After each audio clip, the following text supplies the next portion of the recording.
I just wonder if we can watch this clip now of Nick Robinson. This is BBC senior presenter of the Today programme. He was talking to Nigel Farage this morning on the Today programme. Let's have a look and tell us what you think about this too. Just before we let you go, Mr Farage, you know, pretty much whatever you do, there are people saying, I know what this is about. He wants to get back into politics again. I know you've run 7 times and lost 7 times, but I'm really not going to have this. I'm sick to death of your condescending tone. It's about time. I was teasing you, Mr Farage. I was teasing you. Actually, you weren't. What you should say to people is you're the only person in British history who's won 2 national elections leading 2 different parties. Let's try that aside. Are you coming back then, given your previous success? No, I'm now a champion and a crusader for men and women who've been closed down by the banks, and I want cultural changes within the banks. Was he being condescending?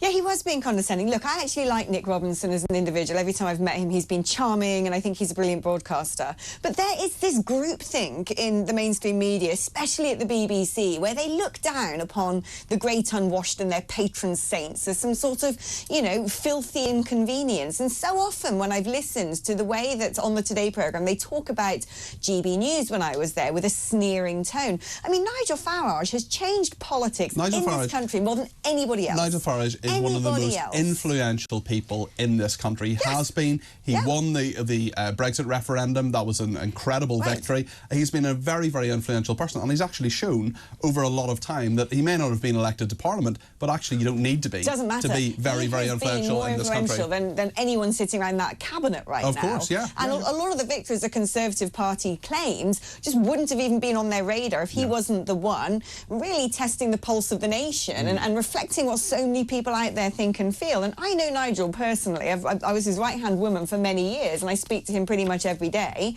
And I know full well that he is not doing this to garner attention. He is not doing this to happened to him. It wasn't something he chose. It wasn't something that this is not a thing that he chose to go into, is it? No.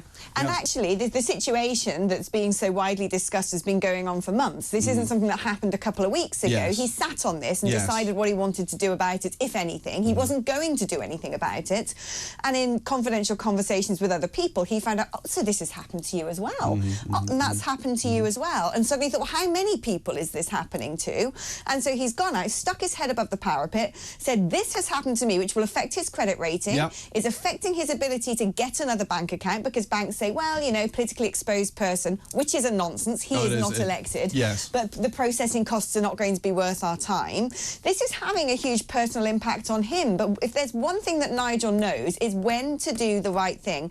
And a lot of the middle classes sneer at him. They don't agree with him. They don't understand why he is in many respects a moral crusader. But thank goodness the Nigel Farages of this world are out there, because who else is going to stand up for the everyday man and woman? I think that's a very good point. Tony says Nigel Farage, Peter, defeats the Remainers for a second time. Hilarious. Tim in Southampton has an interesting point here. Says, is the issue that Dame Alison Rose resigned because of breach of confidentiality, not the policy of debanking people with the wrong political views? Is that the actual issue? Well, it's interesting, Tim, because even though she said that she had breached confidentiality, even though she had inadvertently put this into the public domain, we're in a situation where she was given the full confidence of the NatWest board. I mean, that's weird as well, is it not? Well, the optics of this are pretty cruddy, aren't they? There she is at some sort of highfalutin dinner sitting next to a very senior person, the BBC, all cosy, having their glass of wine, muttering and tittering and pouring scorn on Nigel Farage.